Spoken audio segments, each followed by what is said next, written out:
This is White Plains Week, the weekly roundup of White Plains, Westchester, and world news.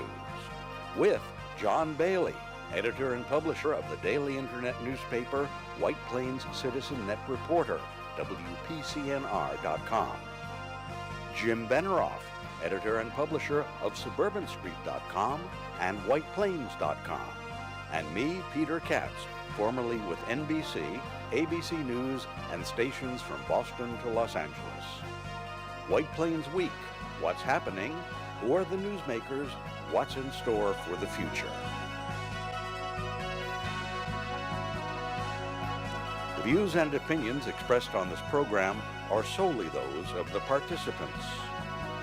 White Plains Week is presented on Optimum Cable Channel 76, Verizon Fios Channel 45, and on the internet at whiteplainsweek.com, youtube.com, and wpcommunitymedia.org. Now, White Plains Week.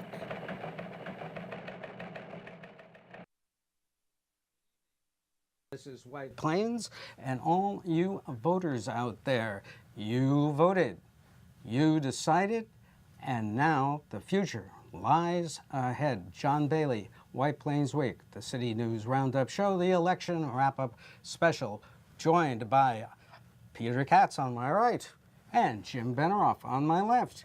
And Jim, you have the headlines. I wonder what they could be.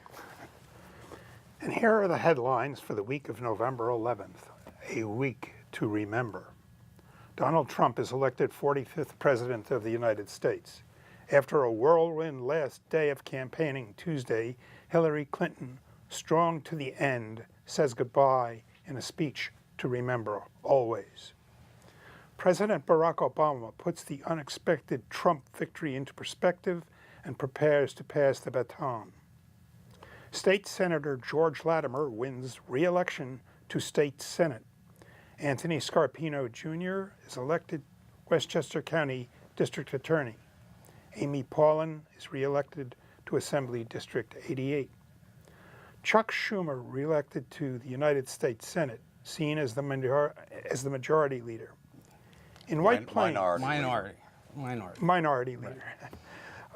In White Plains, the Common Council, on schedule, refers out the new FASNY site plan. Two on council question the spending new money on the Renaissance Fountain. White Plains observes Veterans Day Friday with a 10:30 ceremony at the rural cemetery. And now, thank you for those headlines, and let's go to the Rolo Newsreel March of Time. We're really nervous doing all this election stuff. Now, of course, this is the rural cemetery where the veterans of past years in America will be honored, and it celebrates the 11th day.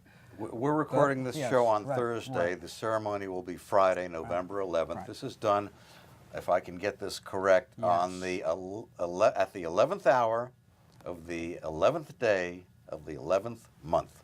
Absolutely. We celebrate Veterans Day. The memory of our veterans. Of what happened. The people who actually paved the way to keep us safe so we could do what we did do this past Tuesday. That's right. And of course, that's the shocker of the week. And that is the election of Donald J. Trump to the presidency of the United States. And those are just a few of the historical front pages of the last 2 days, indicating how tight the election was. And of course, as the Journal News points out, change ahead. Well, John, you know, there are some who say that this was the most extraordinary election in the political history of the United States. And I, frankly, would have to agree. I mean, all the polls, including polls we hear taken by the Donald Trump campaign, indicated that Hillary Clinton was going to win. The only thing different was the size, the amount, the difference between what the polls said that she would be getting and Trump would be getting, and the polls, all of them, turned out to be wrong. Yes. And what we have seen was just a seismic shockwave that went through the political establishment, the polling community. In a campaign, especially a presidential campaign, you use polling to determine what you're going to do, which states you're going to hit, how much you're going to spend where. Yes. Right. And it all turned out to be wrong. Everyone was misled, including the Trump campaign. I am told by sources that as of about 8 o'clock on election night, the Trump people were convinced that they were going to lose. Fox News was in black. And Yes. jaws slowly started to drop at Trump Tower, where they were looking at the results coming in, as one state after another started to change. This flip-flop changed as the votes were tallied. And the as we creeping know, terror it started- wasn't until sometime after 2 a.m. That there was sufficient data to allow the news services and networks to finally call the election. But this was just astounding. What happened was that in rural America, a hidden, unknown, unidentified voting force came out.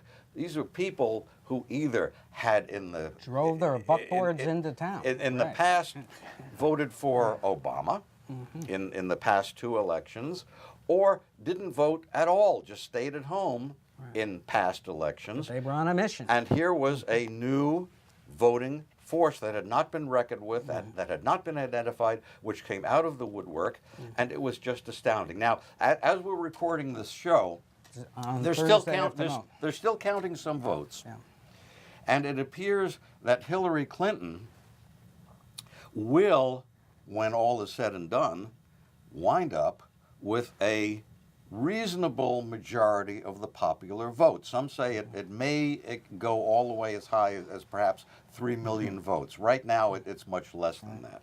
But when all is said and done, she may walk away with about 3 million more popular votes than Donald Trump received. And yet, because of our our electoral system, Trump ends up winning.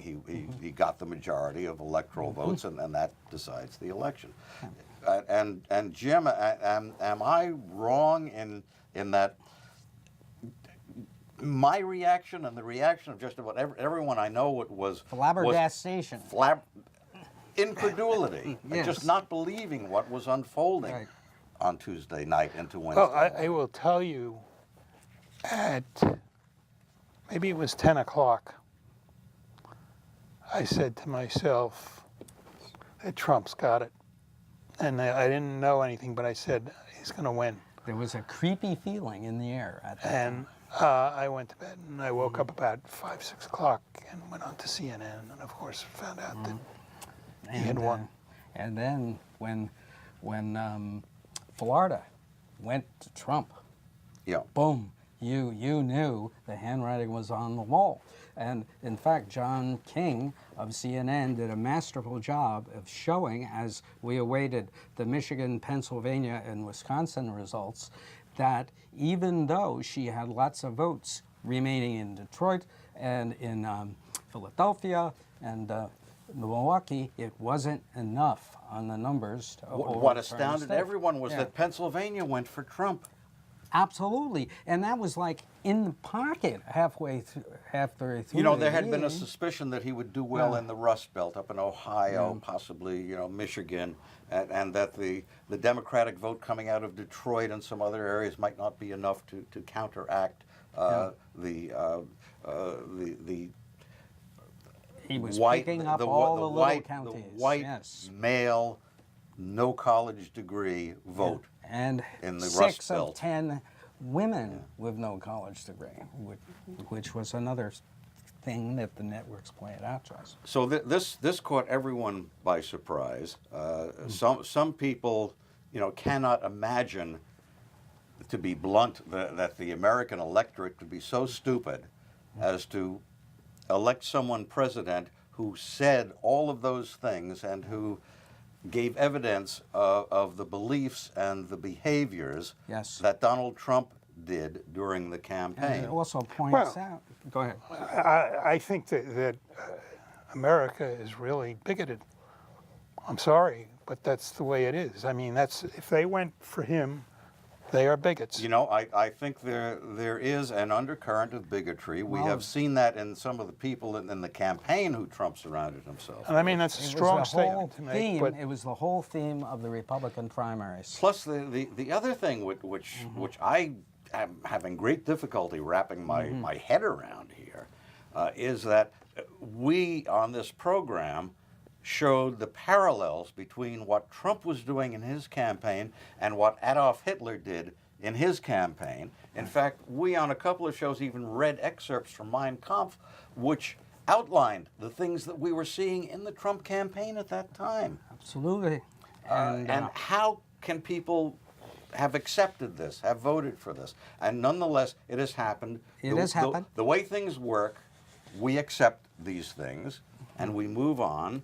And in fact, as we're recording this program, there is that effort being made in Washington. Trump went to the White House today, met with President Obama.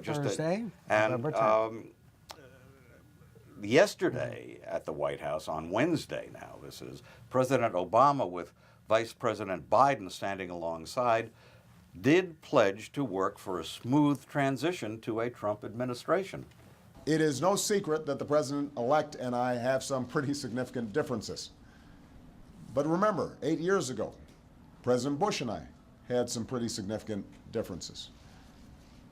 But President Bush's team could not have been more professional or more gracious in making sure we had a smooth transition so that we could hit the ground running.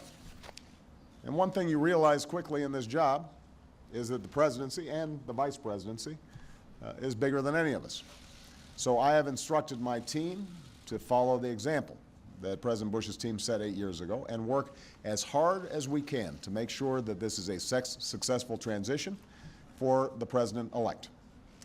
Because we are now all rooting for his success in uniting and leading the country.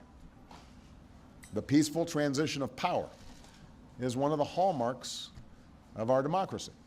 And over the next few months, we are going to show that to the world. I also had a chance last night to speak with Secretary Clinton, and I just had a chance to hear her remarks. I could not be prouder of her. She has lived an extraordinary life of public service. She was a great First Lady. She was an outstanding senator for the state of New York, and she could not have been a better Secretary of State. I'm proud of her. A lot of Americans look up to her. Her candidacy and nomination was historic and sends a message to our daughters all across the country that they can achieve at the highest levels of politics. And I'm absolutely confident that she and President Clinton will continue to do great work for people here in the United States and all around the world.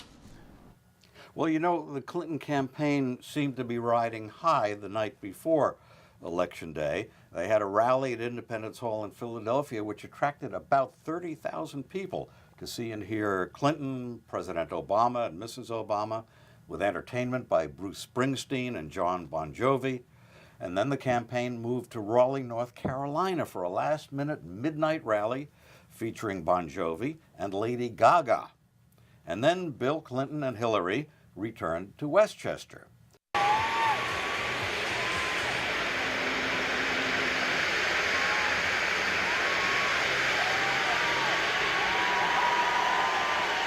About 300 people there. It was all by special invitation.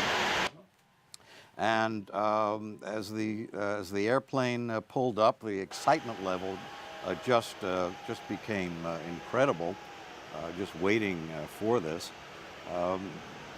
You know, part of what happened in the campaign, during the campaign, was Trump was deriding her as not having the stamina to be president, and yet, you know, here after an incredibly,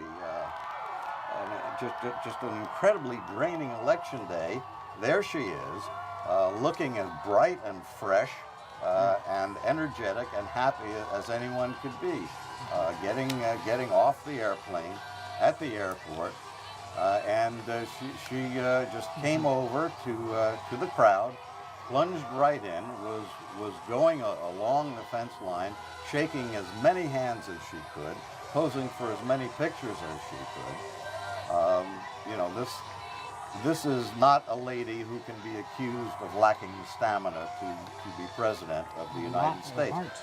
Keep in mind that at this time, we had not a clue as to what was going to be happening when the results started coming in on Election Day. It's poignant looking at these photos of this stuff now. Well, I did see there David Buchwald, who was running for Assembly. Mayor Roach was there.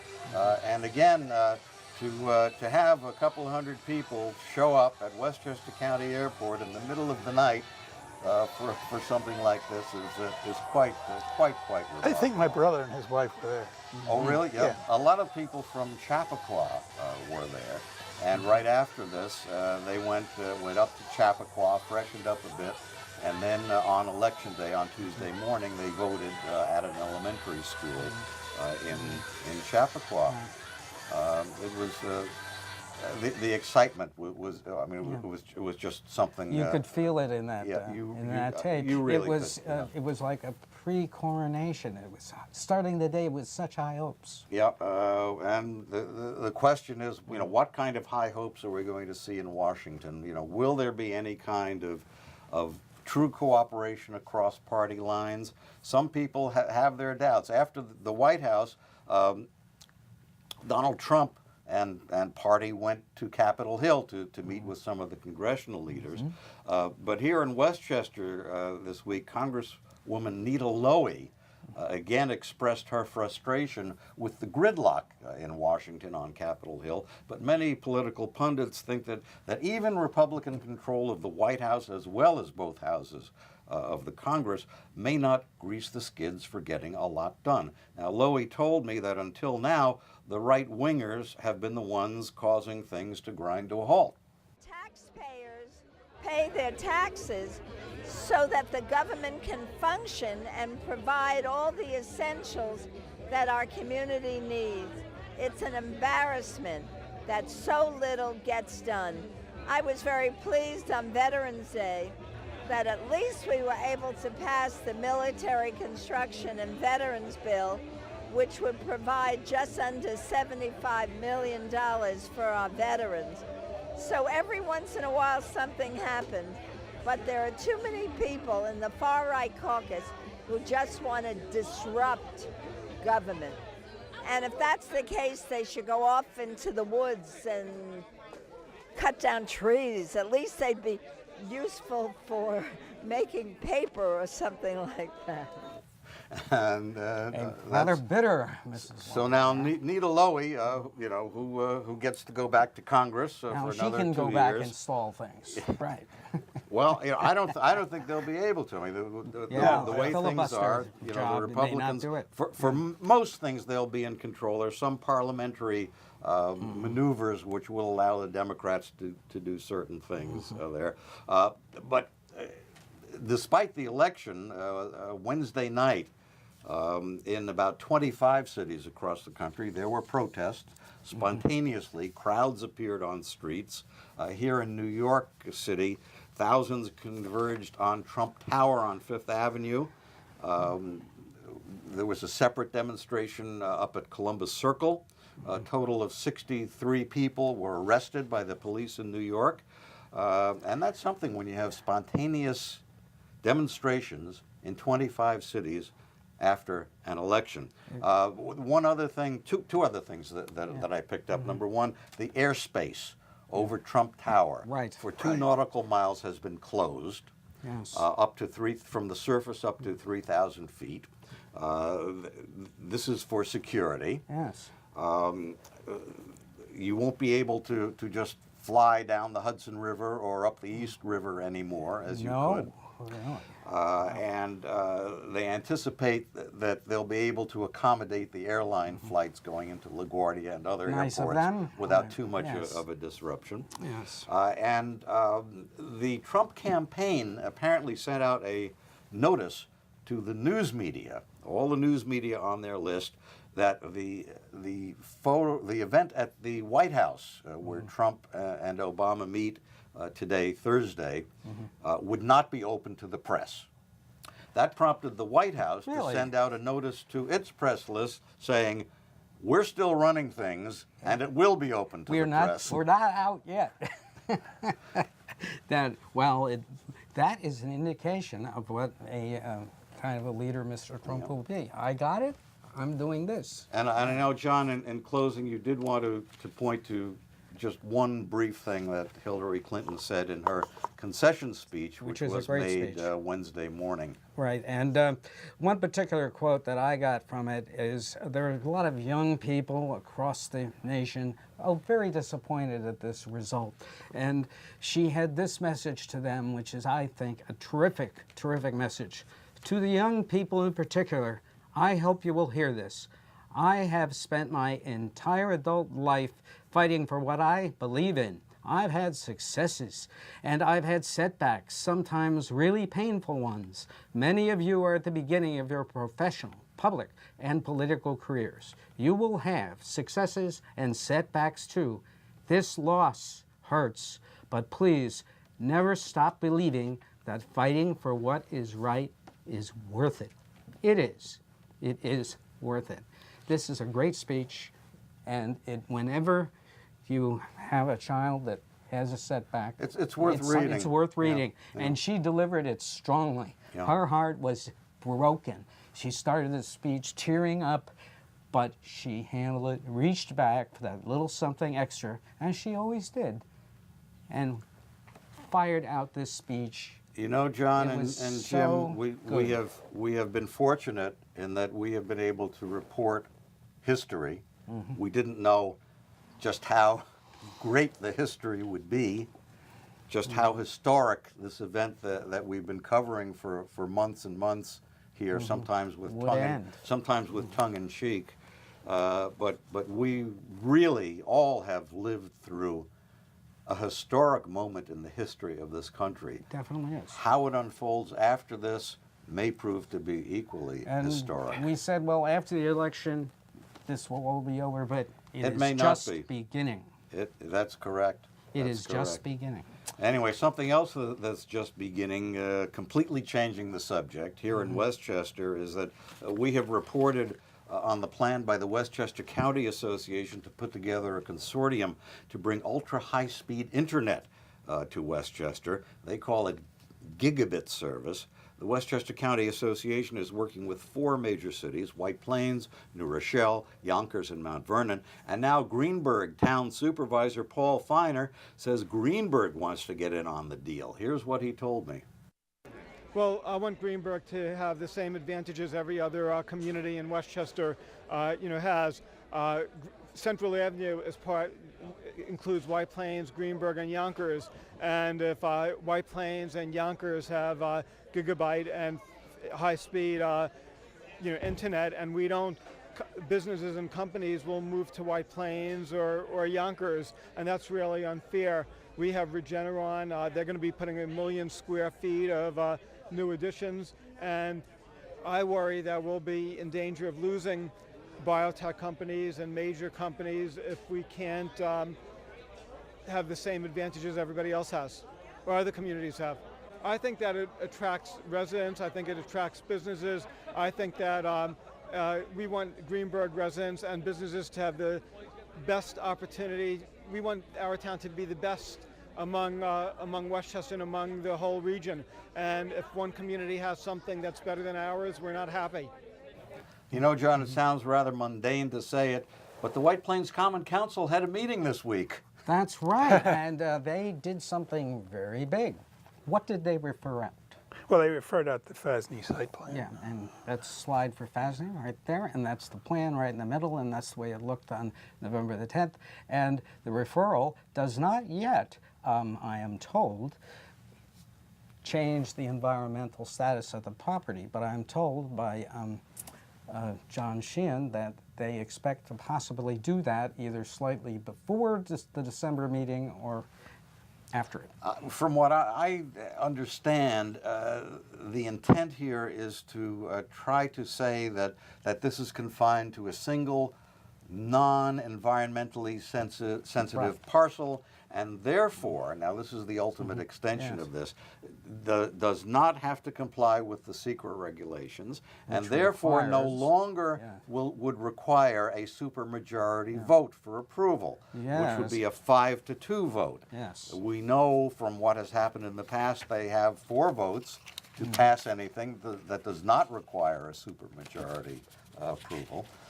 But we will have to see how that unfolds. And I also, the council also tabled for another month this effort to control what nurseries can do on their property. Yes, that's really causing, those had quite a number of speakers.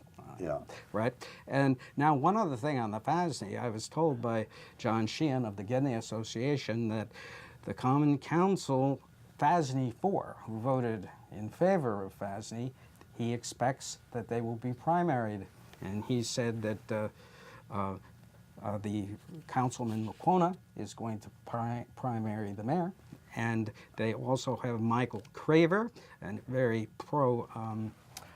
anti-FASNY, and Alan Goldman. person. Alan Goldman, and they're searching for a 4th candidate.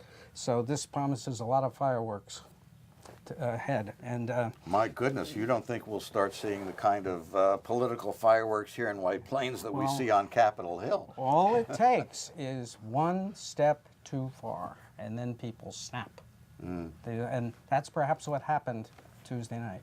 You never can tell. I don't know. We've got a minute and a half left. And The Renaissance Fountain is going to get some work. well, that was the first sign, I think, that Milagros was going to, Lacuna was going to challenge the mayor. She went through a whole bunch of stuff and said this wasn't clear or that wasn't clear, and then this is on spending more money to fix up this yeah, fountain. and 400 to it was 500,000. interesting. There was a comment made by Nadine Robinson. She had asked Dannon why they were coming to White Plains. Dan and Yogurt moving Yeah. into. And they said it was because of the vibrancy of downtown, and their employees wanted the places where they could go to the restaurants, where they could go to the movies. Nightlife and day life. Yeah. So and she thought that that's why she would vote for the fountain, because that adds to the vibrancy of downtown. Milagros did not know there was some material or report that came out, and she spent about 10 minutes talking about this thing. Right. And I couldn't really understand what she was grabbing at, and then Okay. oh, One second. Well, Yeah. to Well, be no. continued. What? Yeah. To be continued. Peter, last word. No, just good night. Good night for Enough. White Plains Weekend. Good luck. This has been White Plains Week, news and commentary about White Plains, Westchester, and the world. The views and opinions expressed on this program were solely those of the participants.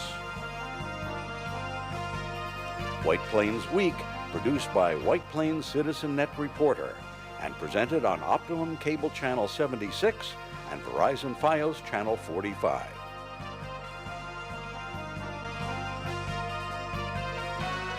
You may view White Plains Week anytime on the internet at whiteplainsweek.com, youtube.com, and wpcommunitymedia.org.